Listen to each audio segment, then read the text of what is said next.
El magnificente vestíbulo del Palacio de Bellas Artes, Art Deco, es el marco perfecto para hablar de una de las mujeres más importantes del siglo XX. Dolores Asunzolo provenía de una de las familias porfirianas de Durango, nace a principios del siglo XX y pertenecía justamente a esta clase social privilegiada.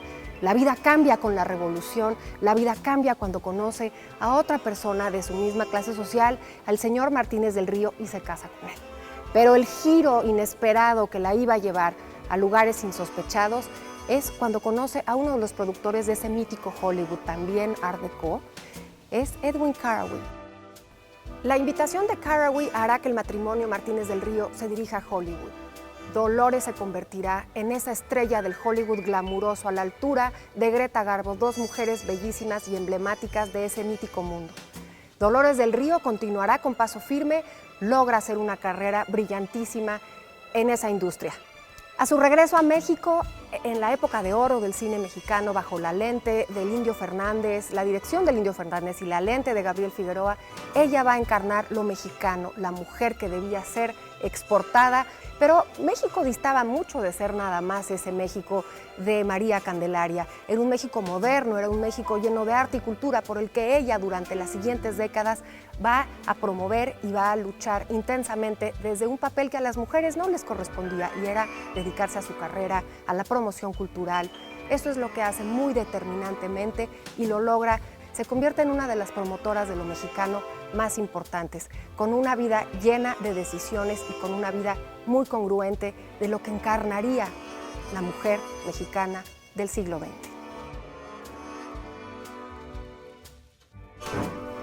Bienvenidos, ya estamos aquí en el estudio para hablar de otra Vindicta en la historia, Vindictas históricas. En esta ocasión vamos a hablar de Dolores del Río, una mujer que su vida fue también muy apasionante y nos acompaña justamente para hablar de esa pasión de vida. Diana Bracho, actriz, gracias de verdad por acompañarnos a hablar de este personaje del siglo XX. Y doy una pequeña introducción porque es esta mujer que a mí me parece vive en carne propia lo que es el poderoso siglo XX, moderno, y que las mujeres lograron, sin siquiera imaginarlo, cosas inusitadas que hoy damos por sentadas, ¿no? Y es una mujer que nace en un círculo social e intelectual que no se esperaba que viviera la vida que vivió. Muchas gracias por acompañarnos, Diana. No, Isabel, encantada de estar aquí contigo. Gracias. Bueno, pues empecemos a hablar justo de ese origen que tuvo Dolores del Río, una familia acomodada del norte de la República. Nace en 1904, su padre tenía una pequeña, vivían en una hacienda, en la ciudad, más que hacendado, pero tenía una, más abolengo que otra cosa, y era una niña muy educada. Cuéntanos justamente de esa etapa de su niñez. Pues fíjate que esa etapa de su niñez me toca mucho porque mi familia es de Durango, ella era de Durango, y ella era prima de mi tía que fue Andrea Palma después, que era Guadalupe también. Bracho. Eran de la misma edad y eran las mamás de ella, o sea, mi abuela y la mamá de ella eran primas. Y entonces era el circulito de las mujeres, de las damas de Durango, ¿no? Muy de abolengo y todo, que se juntaban en los pasillos de las casas a ver a las niñas que jugaban, y ahí jugaban Dolores del Río, Lolita, y mi tía Andrea, que era Lupita, ¿no? Claro. Y ahí jugaban. Entonces, sí crecieron en un medio privilegiado, porque, por ejemplo, mi abuelo tenía fábricas textiles, tenía una hacienda, igual los papás de Dolores. Sí. Entonces, fueron niñas privilegiadas, les traían su ropa de París, o sea, era todo un mundo muy europeizante, ¿no? Muy hacia lo francés. Gracias a don Porfirio. Claro, por supuesto, en pleno porfiriato. En pleno porfiriato. Y claro, eran familias porfirianas, Totalmente. 100% porfirianas, ¿no? Ambas, y las pongo juntas porque ambas son mujeres que transformaron su medio de alguna manera. Dolores del Río y mi tía Andrea eran totalmente libres, eran unas niñas atrevidas. Sí. Hacían cosas que ninguna otra niña en ese medio hacía, eran niñas muy especiales las dos. Claro. Y Dolores del Río, pues ahí se forjó como una mujer con ciertas ambiciones, ¿no? De forjar su propia vida, Sí. de no estar atada a nada, ni siquiera a un hombre, ni a nada, más que a su ambición de ser una actriz. y la logró. Claro, ¿no? Y ahí empieza, digamos, en ese laboratorio que le permite su casa y esa, digamos, situación privilegiada, porque la familia Asúnzolo fue de esas familias que también vivieron los estragos, obviamente, de la Revolución Mexicana. Y para 1910 tienen que cambiar. Bueno, sale, ella lo cuenta, ¿no? Mi madre me disfraza para salirnos de noche, mi padre se tiene que ir a Estados Unidos, después nos alcanzará en la Ciudad de México. Y aquí está vinculado esta historia fantástica que tiene, porque uno de sus tíos es Panchito Madero, nada más y nada menos que Francisco Ignacio Madero, que ya era el presidente de la República. Llegan a la Ciudad de México, después el padre las alcanza, y aquí empieza eso que tú nos estás platicando, Diana. Ella quiere tomar clases de baile y la mamá la apoya. No se esperaba, digamos, ¿no?, que esto sucediera, y sin embargo toma clases de ballet, toma clases de flamenco y además da presentaciones donde va a conocer a una persona que le va a cambiar la vida, y es el jovencísimo, bueno, no tan joven, 10 años más grande que ella, Martínez del Río. Otra familia de abolengo. Cuéntanos un poco también aquí de estos años en la Ciudad de México. Pues fíjate que, yéndome un poco atrás, yo tenía una foto que desgraciadamente presté. Siempre presto documentos y nunca me los regresan, y es horrible. Sí, qué terrible. Pero no aprendo. Una foto de Dolores del Río única, inédita, no está en ningún libro ni nada, que es Dolores del Río a los 15 años, de perfil, una belleza hermosísima, impactante. Claro. Pero lo más impactante es su pose. Sí. Está parada de una forma tan estética, tan fina, que dices, no, esta niña de 15 años, ya sabemos para dónde va, ¿no? Claro. Y bueno, ella se casa con el señor del Río, adquiere su apellido, nunca se lo quitó, porque pues era más, como actriz era más interesante Dolores del Río. Y sin duda esa elegancia de la que tú hablas ya estaba sembrándose y estaba siendo la semilla que iba a esta actriz en ciernes moverla después. Vamos a esta cápsula para conocerla.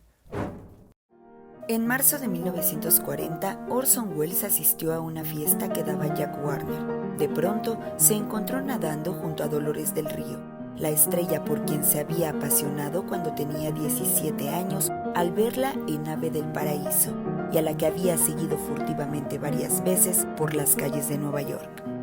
En esos momentos, Welles desplegó su personalidad excepcional. Dolores no podía sino estar pendiente de sus palabras, de sus más mínimos gestos, y la conversación se prolongó por horas. La fuerza magnética y casi animal de Orson Welles terminó por conquistar a la muy propia señora que por primera vez en su vida se vio en los brazos de un hombre que no era su marido. La pasión creció y un mes después, a fines de marzo de 1940, la señora de Gibbons se separó de su esposo, iniciando de inmediato los trámites del divorcio. La RKO declaró iniciado el rodaje de Citizen Kane a fines de julio. Durante la filmación, Welles exigía la presencia de Dolores a cualquier hora o le pedía que lo dejara solo. El Ciudadano Kane tuvo su estreno mundial en Nueva York en el Palace Theatre el 1 de mayo de 1941. Aquella noche, una resplandeciente de blanco se presentó frente a los reflectores y los fotógrafos del brazo de Orson Welles. La película, una de las mejores de la historia del cine, fue un terrible fracaso de taquilla. Y se estaba dando justamente en su persona cambios importantes. En una presentación conocerá justamente de teatro, conocerá a su esposo, Jaime Martínez del Río, que también pertenecía, Diana, a una de las más importantes familias porfirianas, con haciendas, con tierras, con negocios, que una de sus propiedades más pequeñas era La Hormiga, por ser la más pequeña, y es, digamos, Los Pinos después, ¿no? Donde está el terreno de Los Pinos, estaba ahí también Molino del Rey. Ella se casa justamente ahí en Molino del Rey, ella es muy joven, él es muy mayor, y empieza una aventura que acaba en catástrofe económica, porque él quiere tener una vida muy próspera. Se van otra vez a la hacienda para darse cuenta que Jaime no sabía nada de haciendas, ni de agricultura, ni de negocios, ni más nada. Y le va a cambiar la vida de regreso cuando la descubre uno de los productores más importantes de Hollywood, Caraway. En este momento va a cambiar la vida completamente de Dolores Asúnzolo, todavía de Martínez del Río. Sí, sí, sí. Sí, bueno, ella se va a Hollywood descubierta por este director, que era, más que productor, era director, y con el que hizo 2 películas mudas todavía. Todavía, sí. Todavía. Y, y claro, ella se empieza a desarrollar como actriz, no como actriz, como estrella, porque en realidad se convierte más que en una actriz, en una estrella que es notable, porque en esa época las mujeres latinas no rifaban en Hollywood, claro, para nada, ¿no? Porque era la Valentino en mujer, Rodolfo Valentino en mujer. Sí, sí, sí, exacto, era sí, Rodolfo Valentino en mujer, muy bien. Y entonces hace estas películas sí. y se empieza a enamorar de este ambiente, de este trabajo, se empieza a apasionar del trabajo y decide que en realidad su pasión no es el matrimonio, sino la actuación, ¿no? Claro, y en estos momentos de actuación había otra mexicana, Lupe Vélez, estaba, digamos, efectivamente, no era común que una mujer del estrato social donde ella provenía, que llevara a un marido, que además el marido no le va nada bien porque empieza a escribir guiones y va estando cada vez más abajo y más abajo de esta estrella rutilante en la que se convierte Dolores del Río en Hollywood, con una belleza aplastante, pero con una elegancia, tú lo decías al mismo tiempo. Ella muy, digamos, siempre digna, siempre con un emblema y con una visión de lo que quería para ella misma, al grado que cuando le reclama el esposo, cuando le reclama Jaime, él decide irse a Europa. Morirá en Europa, no sabemos bien, hay toda una teoría que si él era homosexual, que no se entendieron, era muy mayor que ella, pero ella entiende con ese dolor, porque sí le duele muchísimo la pérdida de Jaime, ella va a dedicarse a su carrera. Y en ese momento va a convertirse en una estrella del cine sonoro, Diana, porque da el paso en Hollywood al cine sonoro. Fíjate que es muy interesante porque a mí donde más me ha gustado Dolores del Río es curiosamente en una película muda, que es Evangelina. No sé si la has visto. Pedacitos, sí. Es maravillosa porque realmente su belleza es impactante. Y sin voz me gusta más, la verdad, aquí entre nos. Sí. Me pareció deslumbrante en esa película. Hizo 2 películas mudas y después, como tú dices, pasó al cine sonoro. Con éxito, que muchos otros no lo hicieron. Que muchos otros no lo hicieron. Por ejemplo, ¿cómo se llamaba? Ay, que era primo de mi papá también. Que era el rival de Valentino. Ramón Novarro. Ramón Novarro, claro. Era primo de mi papá también. Ay, y de mira, Dolores. Qué talentos. Sí. Y él no pasó la prueba. Claro. Y ella sin saber hablar inglés, aprende inglés y se lanza a cantar Ramona. Se vuelve una estrella increíble de altísimos vuelos. Toda esa década de los 20, 30 va a hacer muchas películas sonoras con un estereotipo, porque también hay que decirlo, sí era un poco el estilo del Rodolfo Valentino en mujer, un poco exótico, un poco en estableciéndose esos, digamos, esos arquetipos, esos estereotipos. Y lo hace muy bien y lo hace fantástico siempre ella en su carrera. Y va a venir el acoso de justo este director y viene también el ocaso. En la taquilla le llamaban el veneno de taquilla porque empieza a hacerse grande. Imagínate lo que era el tema para las mujeres también en ese medio tremendo, ¿no? Y entonces decidirá regresar a México. Sí. Bueno, también tiene que ver con su relación con Orson Welles. Muy importante. Ese regreso a México. Por supuesto, platícanos. Porque ella estuvo casada con el más importante director de arte de Hollywood, que era Gibbons. Cedric Gibbons. Sí. Que era el dios de Hollywood. Como escenógrafo. Todo. Era el totum factotum de Hollywood, ¿no? Él se enamora locamente de Dolores, de su belleza, se casa con ella, le hace una casa ad hoc, muy interesante. De un art déco maravilloso, divina, impresionante. Elegantísima, preciosa. Y hace una escalinata por donde baja Dolores, vestida de blanco, descalza, en un tapete blanco, sin ropa interior, o sea, desnuda. Bellísima, la sensación. Claro. O sea, ella supo explotar muy bien, explotar tal vez no es la palabra, explorar, digamos, muy bien lo que ella podía darle a Hollywood. Claro, ¿ves? Por supuesto. Y desde una vida privada, Diana, que no se esperaba que se divorciara, que se volviera a casar Y además se permite, a donde tú ibas, enamorarse de un más joven Orson Welles. Sí. Sí, se enamora locamente de Orson Welles. Hay muchas teorías. Yo no sé tú qué teoría manejas de Orson Welles, porque la teoría que yo conocía era que Orson Welles la abandonó por Rita Hayworth. Ahora, he leído últimamente cosas donde dice que no, que en realidad no la abandonó, que ella fue la que decidió dejarlo. Y en este momento vamos a una pequeña pausa. Regresen con nosotros en Vindictas Históricas, Dolores del Río.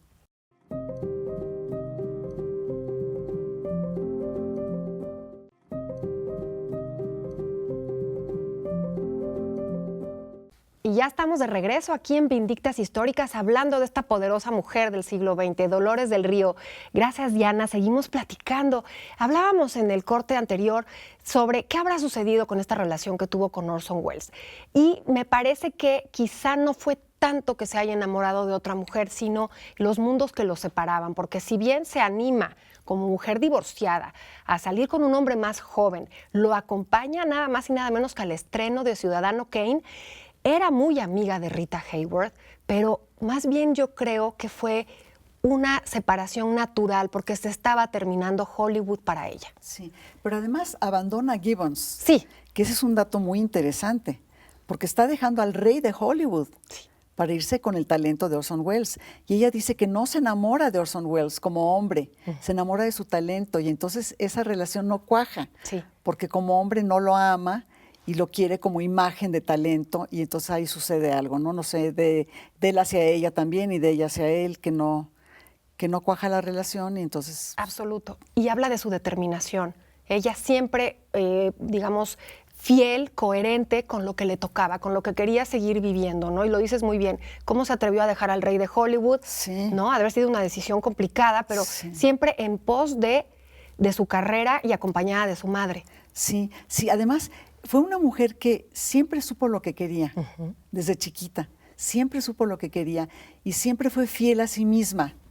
Entonces, imagínate, todas las cosas que hizo son cosas atrevidísimas para la época y todo. Pero las hizo con una elegancia fantástica. Sí. Porque nunca rompió, o sea, Lupe Vélez fue un desastre, ¿no? Pero desafortunadamente. Dolores del Río siempre fue, bueno... Sí, impoluta incluso. Y además esa transición que hace ya al cine mexicano y se va a convertir en el emblema de lo que el Estado postrevolucionario imaginaba de lo que debía ser lo mexicano. Sí. Y en lo que fue el muralismo fue el cine, ¿no? Este cine de la época de oro. El director Emilio Indio Fernández quedará también deslumbrado por ella y Gabriel Figueroa van a ser el verdadero... pues estereotipo de la mexicana, como debía de ser una mujer mexicana en ese discurso y en esa narrativa. Sí. Y después de ser una estrella del art déco y del lujo absoluto de Hollywood, pasa a ser María Candelaria del cine nacional. ¡Qué manera de cambiar de piel! Sí, ahora, era una María Candelaria con ropa de Dior. Sí, o sea, sí. No era una María Candelaria, no se vestía como María Candelaria. No, obvio no. Ella inventó una mujer mexicana que no era realmente realista, ¿no? Sí. Y nunca dejó ella sus ambiciones estéticas, digamos. Eso es importante que lo digas. Y yo dije obvio no, porque lo que hace también del emblema que lleva a México después durante toda su vida al ámbito internacional es un México moderno sin huipil. Por eso está muy interesante esto que nos subrayas de su personalidad. María Candelaria era el personaje, pero ella no encarnaba a esa mujer mexicana, encarnaba a esta mujer mexicana de la que tú hablas. Sí, a una mujer que ella inventó. Sí. ¿No? Y que ella inventó y que hizo crecer y que le dio una imagen mundial, porque fue fantástico lo que hizo, ¿no? Claro. Realmente muy interesante, Dolores del Río. Toma decisiones que no estaban esperadas en una mujer, que se dedicara a su carrera, única y exclusivamente, que tomara a Dolores, digamos, al personaje de Dolores del Río como una María Candelaria, La Malquerida, grandes películas que hace con Emilio Fernández, pero había sufrido en Hollywood la persecución, digamos, el acoso de este director Carraway, y no sucede también aquí con Emilio Indio Fernández. Se obsesiona con ella y ella pone límites. Ella no va a tener una relación con él porque puede tener una carrera sin involucrarse con un hombre. Y eso también es muy novedoso y encarna ese siglo XX de una mujer que se puede dedicar a divorciarse, a no tener hijos, a su propia carrera, a aceptar papeles. Sí, además la percepción que ella tenía del Indio Fernández, sí, que era muy real. El Indio Fernández era un bruto, la verdad, o sea, era un hombre tremendo. Sí. Él llegaba a las filmaciones, paraba a todas las mujeres y decía, esa es mía, esa es mía, esa es mía, esa es mía, esa es mía. Y el que la toque, me lo trueno. O sea, imagínate esa mujer tan refinada, sí. tan exquisita, con un macho sí. talentosísimo, sí. talentosísimo, pero un macho tremendo, un macho terrible. Sí, y ella supo llevar, digamos, perfecto. La carrera personal, sí, digamos, sí, la carrera profesional con la vida personal. Sí. Y no es destruida como muchas otras, que lamentablemente esa misoginia, sí. a pesar de lo talentoso de este director, no es destruida. Acompáñenos a la cápsula que preparamos para seguir descubriendo a Dolores del Río, la estrella del cine mexicano, una mujer del siglo XX.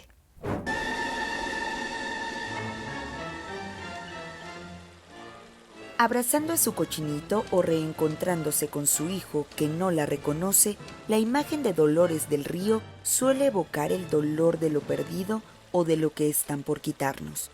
Su rostro era demasiado hermoso para sus personajes, pero el realismo no era una de las grandes preocupaciones del cine en su tiempo. Más bien, las películas buscaban la belleza que elude lo cotidiano, pero Del Río tenía además una intensidad variada. En sus filmes clásicos mexicanos, ella solía representar la angustia de un país desorientado por la revolución y, sobre todo, de una feminidad consumida por el puritanismo, la misoginia y la desigualdad. En tiempos del Me Too, es importante recordar que mucho antes de que Harvey Weinstein acosara a Salma Hayek, Carey manejó su relación profesional con Dolores del Río en la misma forma hasta que en 1929 ella dijo a la prensa que nunca se casaría con él.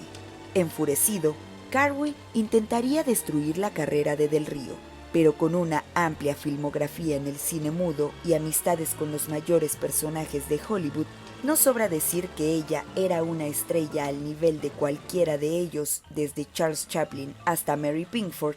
La venganza de Carey fue imposible.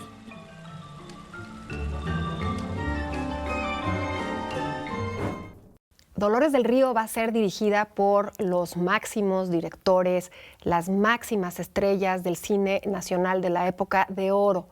Y en su vida personal también va a perseguir otras cosas, se relaciona con toda la intelectualidad de la época. En su casa de Coyoacán, que se hace una casa maravillosa, sí. es anfitriona de reuniones de pintores, de intelectuales, de escritores, y le va a dar un rostro a ese siglo XX, a esa cultura del siglo XX, como un México moderno, pujante, que ella era emblema de ese México. Sí, bueno, ella transita con muchísimo éxito del stardom ¿sí? de Hollywood, ¿no? Que era toda frivolidad, sí. una belleza absolutamente frívola, sí. superficial.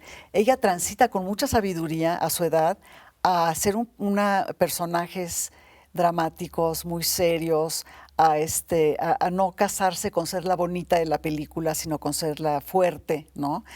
Y eso es valiosísimo para una actriz. Y trasciende al teatro. Trasciende al teatro, sí. No con mucho éxito, ¿eh? No trascendió al teatro con mucho éxito. Ella era mucha más cinematográfica. Uh-huh. En todo, en su voz, en su rostro. Tiene un rostro extraordinario. Siempre, Alex Phillips, el gran fotógrafo, que era fotógrafo de Mary Pickford, de las close-ups, sí. siempre me decía, Diana, en el cine lo importante es la calavera. Si una actriz tiene calavera, es bella. Y Dolores tenía calavera. Dolores tenía un rostro. Sí, tenía un rostro fantástico, ¿no? Uh-huh. Y con la edad no perdió esa belleza, sino transitó a otro lugar, que es muy difícil. Claro. Y realmente cuando ella ya no pudo transitar más allá, se retiró. Sí. Con mucha sabiduría, y se retiró a hacer cosas de tipo cultural, a tener estas reuniones en su casa, a volverse una intelectual sí. importante.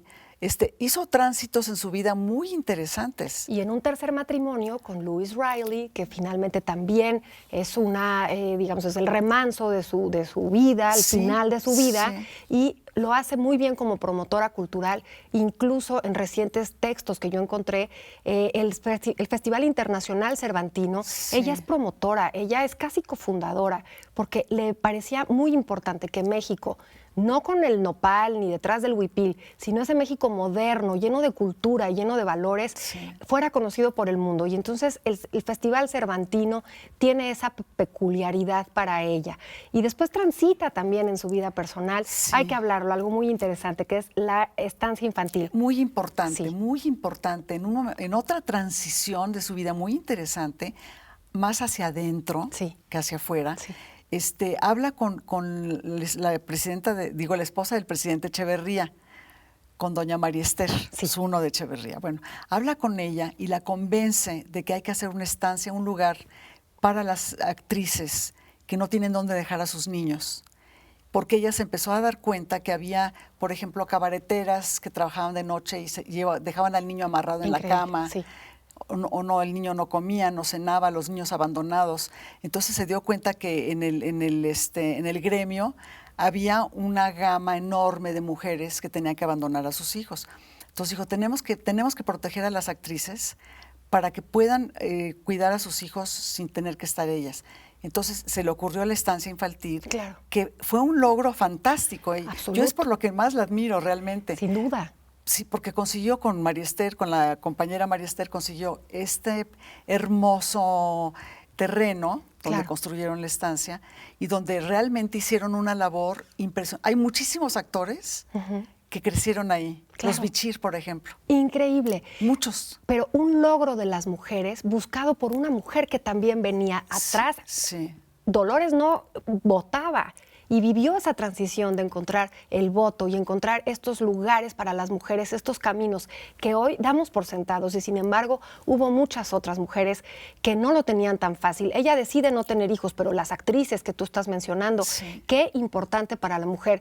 Te agradezco tanto por haber rescatado a esta mujer, a este personaje que su emblema, su vida, su transición, muere en 1983, hace 40 años, pero está más vigente que nunca, sobre todo por una mujer que logra y da logros a muchas otras que estamos actualmente. Que es fiel a sí misma, ese es el lema. Totalmente. Fiel a sí misma. Muchísimas gracias, Diana. Gracias Diana. a ti, Isabel. Felicidades por tu programa. Te lo agradezco muchísimo. Muchas gracias por haber estado esta noche con Dolores del Río. Y en esta ocasión me despido porque Vindictas Históricas, con este personaje tan importante, llega a su final. Gracias, nos veremos próximamente en otro Vindictas. Llegamos así al final de Vindictas Históricas. 10 perfiles de 10 mujeres fundamentales que han tejido ese devenir histórico de nuestro país. Parece que el hablar del quehacer de las mujeres en la historia y en los procesos de nuestro país es algo necio y sin embargo es muy importante visibilizarnos. Siempre hemos estado presentes en esta historia nuestra.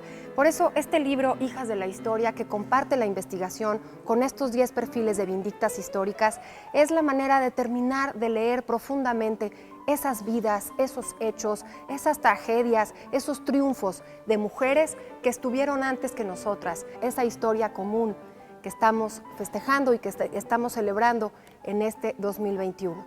Hijas de la Historia, de Editorial Planeta. Gracias y adiós, Vindictas Históricas.